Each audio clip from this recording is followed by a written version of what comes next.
All right, good morning, guys.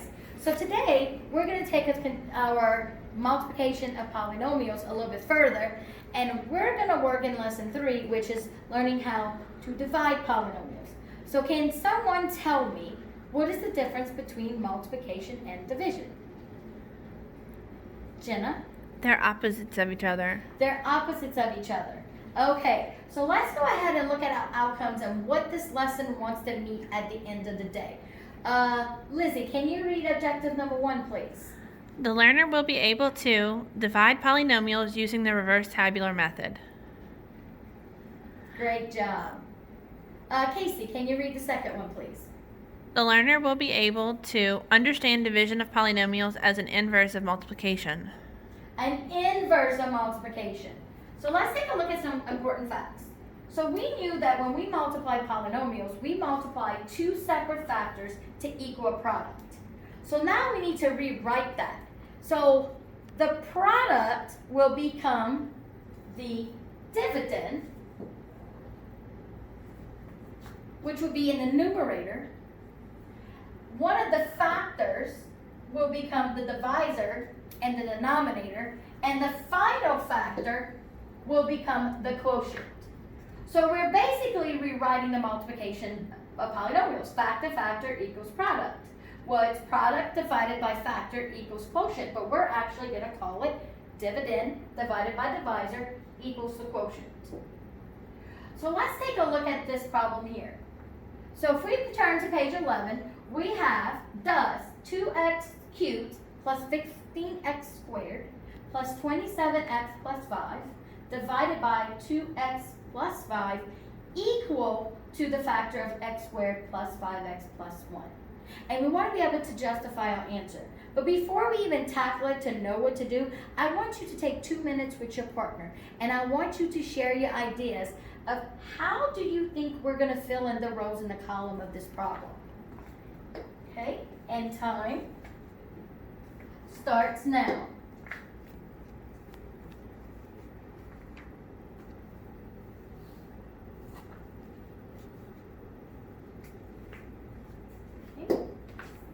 Now track me.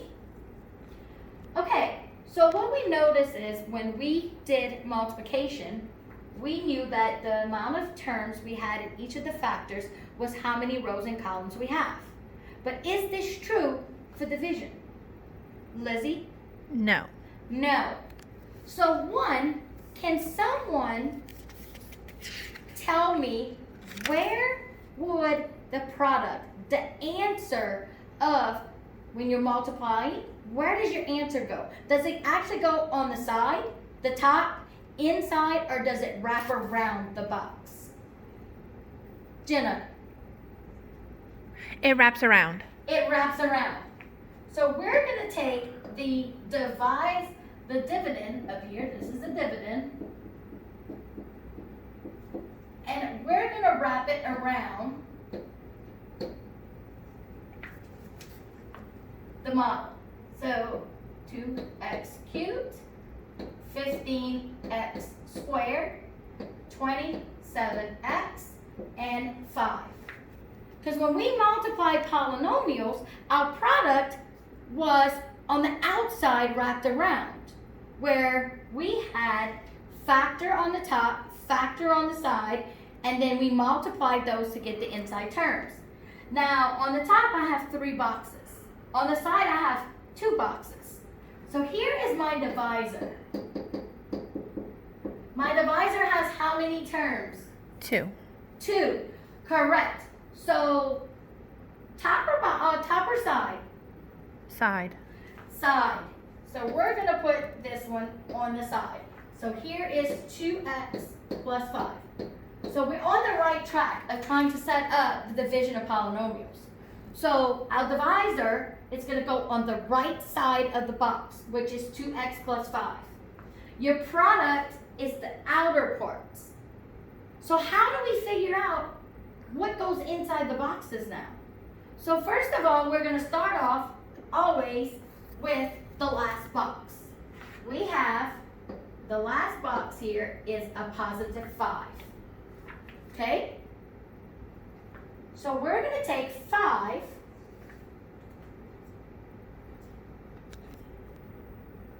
So I'm going to take my last number in my product, my C term of my, no, I messed up. So the first step to doing these would be to figure out how many columns and rows. We know that. So I'm going to go ahead and touch number 2 with this to describe it. So we already have the table, so we don't need to come up with that. We're going to learn that right after. So the second part, step 2, is I'm going to take the first part of my dividend, the biggest exponent, which is 2x cubed, and we're going to put it into the box. 2x cubed. 2x cubed. So if I went ahead and multiplied, when I multiplied my factor to my factor here to get this box, but now I don't have that factor. I have the product, the answer, divided by a factor. So what is 2 divided by 2? 1. 1, correct. Do I need to put the 1? No. You can put it if you need to. Then you have x cubed minus x. So remember, when we're dividing with exponents, what do you do with your exponents? You're actually doing what? Subtract them. You're subtracting. So what is 3 minus 1? 2. So I'm left with X squared. x squared. Now that I have x squared, I have 1x squared. Okay? So now that I have a factor up here and I have a factor here, can we figure out what goes in this box right here? Yes. Okay? So 1x squared times 5 would be 5x squared. 5x squared. Okay? So now we finished the first column. Now we need to figure out what's the next step we're going to take. The next step we're going to take is we're going to look at our whole number on the back end, the 5. And we're going to place the 5 here. Now we can do this now, but later on we're going to look at something different when we have remainders. But now we have no remainders. So we can stick the 5 in the box. So 5 divided by 5 would be, 1. is it positive or negative? Positive. It's positive. So now I have another part of my factor, right? So what is 1 times 2x? 2x. 2x. So now we finished the third column. So now we're just missing the middle. So how would we come up with the middle?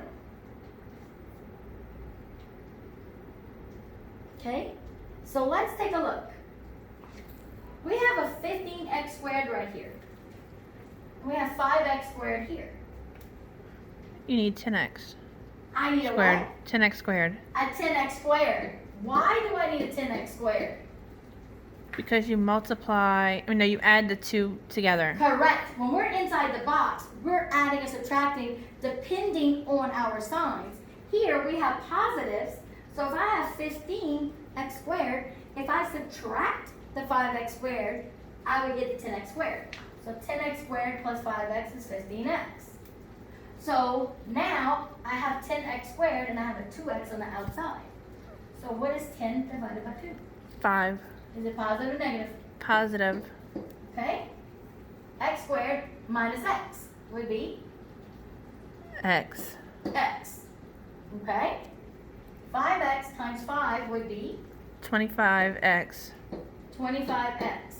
And 25x plus 2x gives me 27x. 27x. So the answer to what I got was x squared plus 5x plus 1. Does that match what they said in the problem, what they're asking you? Yes. Yes. And we justified our answer by what?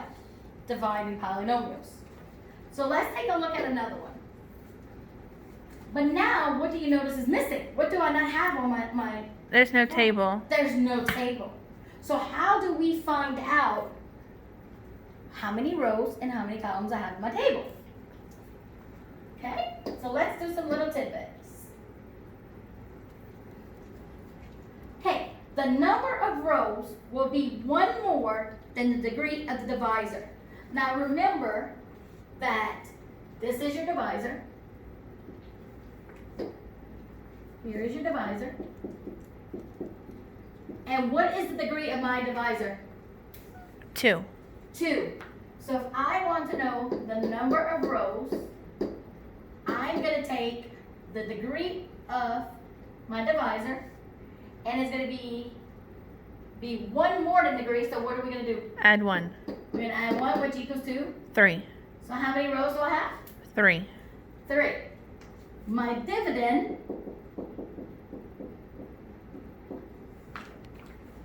number of columns depends on my dividend.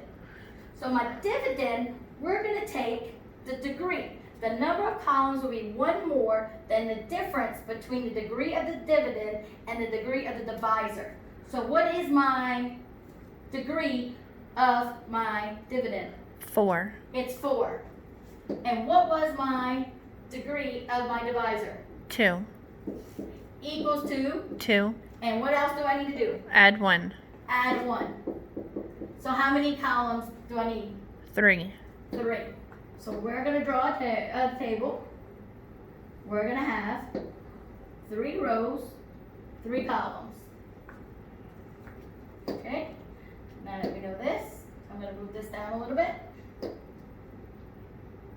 So remember, where does my dividend go? Lizzie, Wrap around. it wraps around. So the first thing we need to know is we have a lot of terms up there, right? So we want to know, do I have any missing terms? Meaning, does my degree decrease by 1 every single time? So here I have 4, 3, 2, 1, and 0. Am I missing anything? No. No. So I have 1, 2, 3, 4, 5 terms. 1, 2, 3, 4, 5. That's another way you can see, am I missing something? So we're going to wrap this around. X to the 4th. 4x cubed. 3x squared. 4x and 2.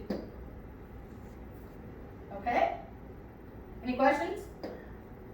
No, ma'am. Okay. Now where does my divisor go? It goes on what side?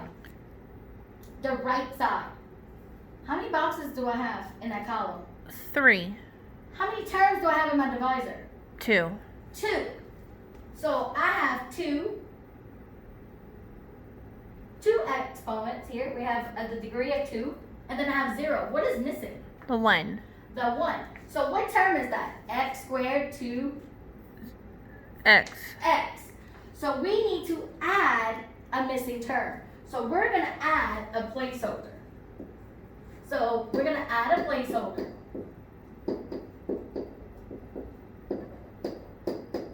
Because x squared plus 1 is missing the x term. But can I put any number, or can I just leave it like that with x? No. No, I cannot. Because does that value, that x, have any value at all? No. No. So what can we put in front of that x? Jenna? A 0. A 0. A 0 will leave it where it's not changing the value of the problem. It's a placeholder. So remember, placeholders are put in place with no value. So are we ready to start our division of polynomials?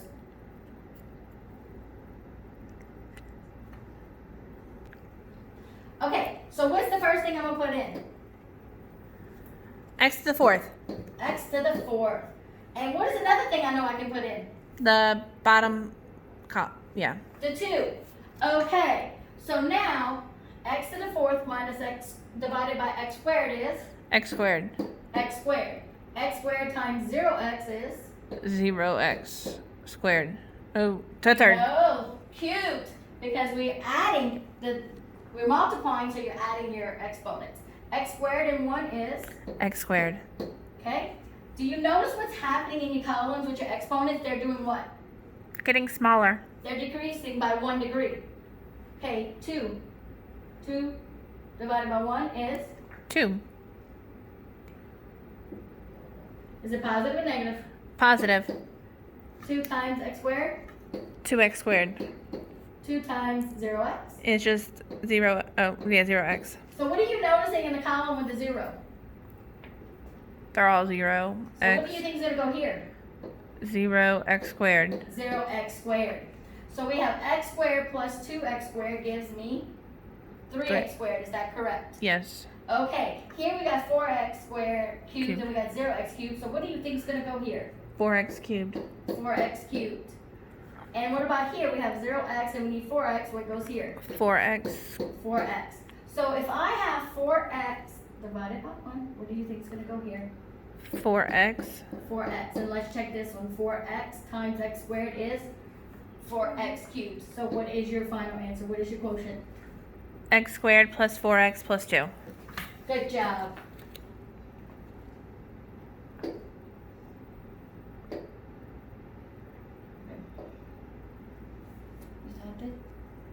All right, now guys, I want you to work with your partner with a voice level of 1 and complete number 5.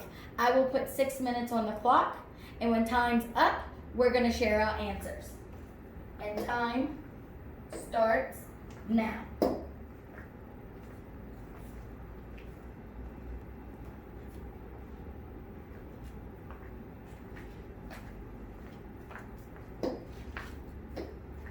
Okay guys, now that we have worked out the problems with our partners, we have shared with the class what we thought, what we misunderstood, how to do it, how to make it easy, and all the different patterns that we learned. We're gonna go ahead and take a look at our closure. So today's closure, what I want you to do is we're gonna take these questions and we're gonna go ahead and write them on the back of the exit ticket once we're finished the exit ticket. And then you're gonna take the time to tell me how you feel about these questions. Now, exit tickets, I will give you 10 minutes to complete your exit tickets independently. And I'm giving you the 5 extra minutes so you can complete the closure questions. Okay? I want everyone to work independently and with a voice level of 0. And your time starts now.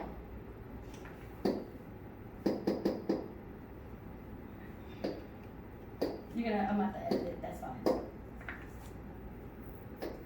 Okay, and here are your questions. Let me get this out.